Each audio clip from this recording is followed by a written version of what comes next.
Hello everyone, welcome to Lost Forum. I am Rohini and let's continue our टोपा series.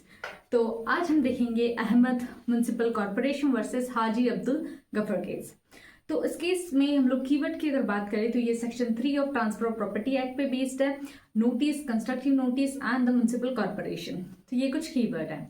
अब fact की अगर हम बात करें तो यहाँ पे ए जो होता है, ए यहाँ पे एक पर्सन है दैट इज ओनर। ए यहाँ पे जो होता है वो ओनर होता है प्रॉपर्टी का। Owner of a certain property ran into financial difficulties. अब क्या है, ये जो ओनर होता है तो इसकी जो प्रॉपर्टी है कुछ फाइनेंशियल डिफिकल्टीज की वजह से ये क्या है, इंसॉल्वेंट हो जाता है इन द ईयर ऑफ 1950। तो 1950 में ये इंसॉल्वेंट हो गया।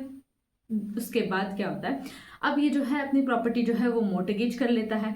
अब मोर्टगेज करने के बाद that was sold at the court auction. तो कोर्ट ऑक्शन में जो है इसकी प्रॉपर्टी जो है ए पर्सन की वो सोल्ड होती है।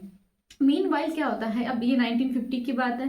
अब 1951 में जो कोर्ट ऑफिसर्स होते हैं, ऑफिसर्स ऑफिशियल रिसीवर, वो उन्हें जो ऑफिसर्स होते हैं उन्हें रिसीव होता है बिल अप्रोक्सीमेटली ऑफ 630 रुपीज। अब आप बोलोगे सिर्फ 630 रुपए का की ही तो बात थी, करके इसके लिए इतना बड़ा केस करने की क्या जरूरत थी। लेकिन ये टाइम पीरियड की अगर हम बात करते हैं 1971 के टाइम की बात कर रहे हैं हम लोग, ठीक है।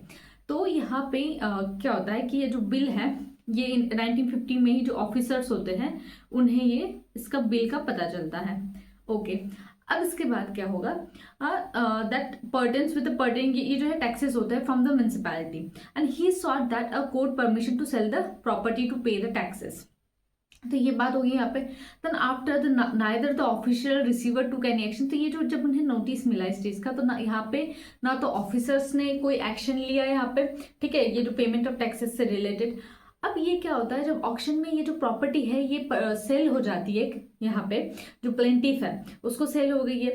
Then charges that made an inquiry from an official receiver. अब जो खरीदने वाला इंसान होता है ना यहाँ पे, वो जो है सारी इंक्वायरी कर लेता है प्रॉपर्टी के बारे में सब कुछ। तो भी ये जो ऑफिसर्स है उन्हें ये उस टाइम पे ये जो बिल वाली बात है, जो पेंडिंग बिल है उसका नहीं बताता है। देन एंड हम ओके, फिर आता है the errors of the tax amounting 540, this property was attach on municipal. अब यहाँ पे जब की टैक्सेस नहीं पे किए तो यहाँ पे फिर जो म्युनिसिपैलिटीज है वो क्या करती है, वो थ्रेटन करती है प्लेंटिफ को यहाँ पे कि हम जो है वो प्रॉपर्टी तुम्हारी अटैच कर देंगे करके। एंड यहाँ पे जो है क्वेश्चन यहाँ पे ये आता है इस केस में कि क्या ये जो सब्सिक्वेंट परचेसर, क्योंकि इसने तो ये ऑक्शन में खरीदा, तो क्या वो लायबल होगा टू पे द टैक्सेस जो पहले की प्रॉपर्टी से जो अटैच थे करके। तो यहाँ पे अगर कंटेंशंस की बात करें तो ये कंटेंशन और लॉ पॉइंट था।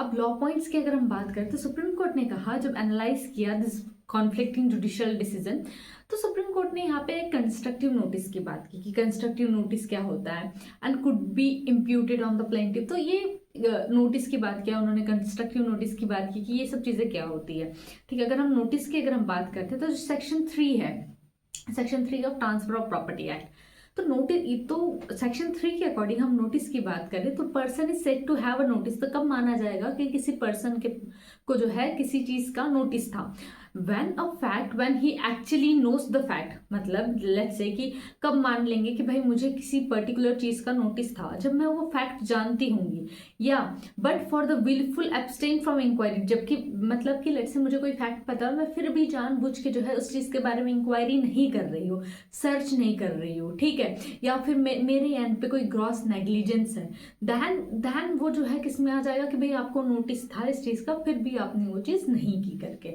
तो सेक्शन 3 जो है वो नोटिस को बताया है इसमें। ओके, फिर हम फिर से हमारे केस पे आते हैं। तो यहाँ पे फिर सेक्शन 100 की भी बात की उन्होंने कहा सेक्शन 100 की अगर हम बात करें that provide that no charges shall be enforced against any property in the hand of a person to whom the such property has been transferred for the consideration without the notice of the charges।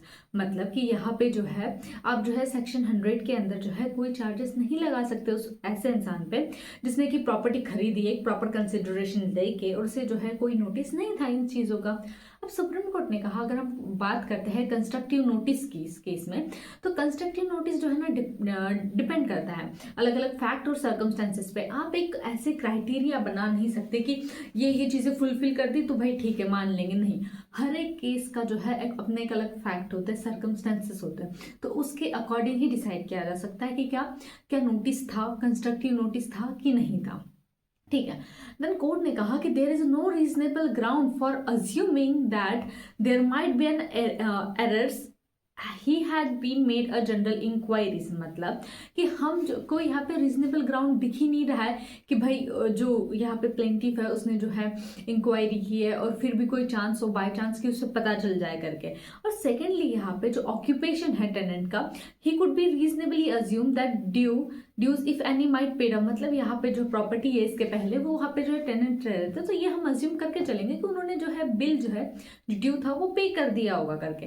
And thirdly conduct of the municipality जो है यहाँ पे वही यहाँ पे surprising है। क्यों?